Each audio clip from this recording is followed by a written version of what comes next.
तो मुझे तो दुख होता है उनको देख के कि यार ये किस सिचुएशन में ये लोग बेवकूफ़ी के साथ रह रहे हैं, अपनी अक्ल का इस्तेमाल क्यों नहीं कर रहे, अपनी ज़िंदगी बर्बाद कर रहे हैं। झूठी जन्नत के लालच और झूठी जहन्नम के डर के लिए अपनी ज़िंदगी जो आज जीना है उसको आप अपने आप को मुसाफिर समझ के जी नहीं रहे। Wake up to reality.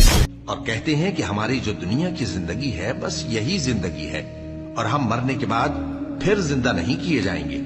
और काश तुम इनको उस वक्त देखो जब ये अपने परवरदिगार के सामने खड़े किए जाएंगे। वो फरमाएगा, क्या ये दोबारा जिंदा होना बरहक नहीं?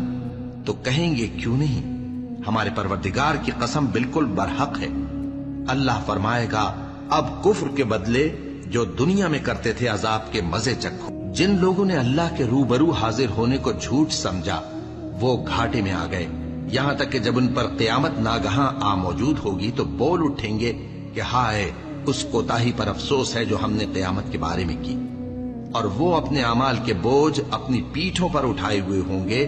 देखो, जो बोझ ये उठा रहे हैं बहुत बुरा है।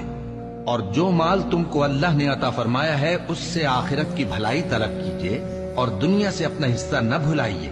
और जैसी अल्लाह ने तुमसे भलाई की है वैसी तुम भी लोगों से भलाई करो और मुल्क में तालिब फसाद न हो, क्योंकि अल्लाह फसाद करने वालों को दोस्त नहीं रखता।